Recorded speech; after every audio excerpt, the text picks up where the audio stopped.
जैसा कि हमें मालूम है कि search engine optimisation digital marketing के अंदर एक सर्विस है या इसके अंदर एक कैटेगरी कंसिडर की जाती है।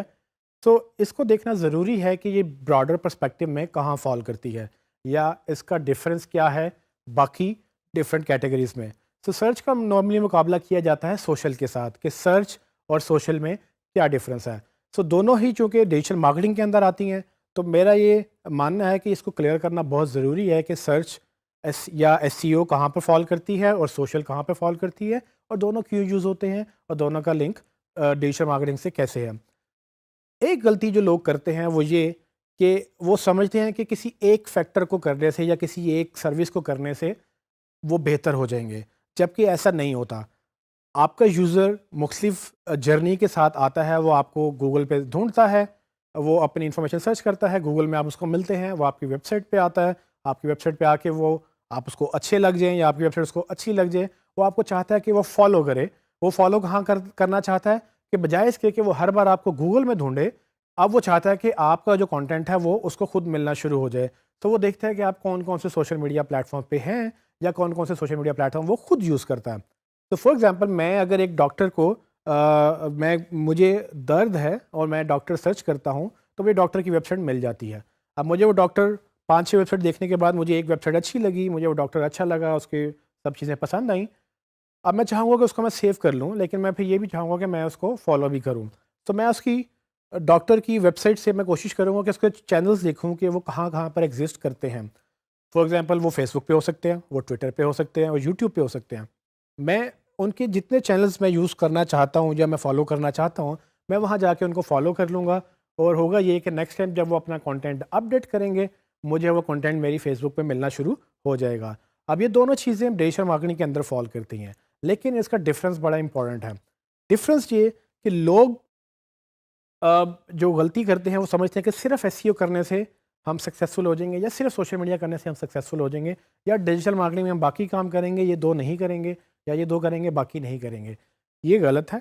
आपको हर चीज़ करनी है, लेकिन हमें सर्च मार्केटिंग के पर्सपेक्टिव से हमें ये देखना है कि ऑडियंस कहाँ पर है। So follow the audience is a golden rule. Follow the audience का मतलब ये है कि आप अपनी ऑडियंस को देखते हैं कि वो कहाँ पर है। सो दर्द कितने लोगों को होता है, वो एक बड़ी ऑडियंस है कि दर्द किसी को भी हो सकता है, डॉक्टर कोई भी ढूंढ सकता है। अब वो किस डॉक्टर को पसंद करते हैं, उस डॉक्टर की एक फ़ैन फॉलोइंग बन जाती है, जिसके ऊपर वो सोशल मीडिया के ऊपर उसको फॉलो करना शुरू कर देते हैं। सो नॉर्मली सर्च एक बड़ा मीडियम है क्योंकि वो ज़्यादा लोगों को टारगेट करता है, वो ज़्यादा ब्रॉडर कैटेगरी है। किसी को भूख लगी है तो रेस्टोरेंट सर्च करेगा और रेस्टोरेंट में अगर आपका रेस्टोरेंट है तो आप रेस्टोरेंट की सर्च में रैंक करना शुरू हो जाएंगे। किसी को दर्द हो रहा है, किसी को मेडिकल सर्विसेज चाहिए, वो डॉक्टर सर्च करेगा, क्लिनिक सर्च करेगा। वो आपको नहीं पता या उसको नहीं पता कि डॉक्टर उस्मान या डॉक्टर कोई भी वो एग्जिस्ट करता है। उसको ये पता है कि उसको दर्द हो रही है और उसको एक अच्छा डॉक्टर चाहिए। वो जब आपको देख लेगा तब वो आपसे मायूस होकर वो आपसे चाहेगा कि आपको फॉलो करे। तब आपकी सोशल मीडिया एक्टिव होती है। तो हमें ये देखना है कि ये बड़ी ऑडियंस को हमने नहीं छोड़ना। हमें जो नाम से जानते हैं वो तो हमें फॉलो भी कर लेंगे, वो हमारी वेबसाइट डायरेक्ट भी विज़िट कर लेंगे। लेकिन जो हमें नाम से नहीं जानते, जिनको ज़रूरत है, जिनको इंटेंट है, इंटेंट मतलब जिनकी चाहत है एक पर्टिकुलर चीज़ को ढूँढने की, हम चाहते हैं कि हम उनको मिल जाए। सो अगर कोई चीज़ सर्च कर रहा है और वो मेरा टारगेट कस्टमर है, तो हमें एसईओ के तहत उन तक पहुँचना है ताकि हम उनको मिल जाएँ और फिर उसके बाद हम बाकी मार्केटिंग एक्टिवेट कर सकते हैं कि फॉर एग्जांपल जब वो मेरी वेबसाइट पे आ जाए तो मैं उसको ईमेल भी सब्सक्राइब करा सकता हूँ। मैं उसको ये भी कह सकता हूँ कि आप हमें फेसबुक पे फॉलो करें, इंस्टाग्राम पे फॉलो करें या यूट्यूब पे हमारी वीडियोस देखें। लेकिन ये तब पॉसिबल है जब एक्चुअली मुझे कोई यूज़र ढूंढ लेगा।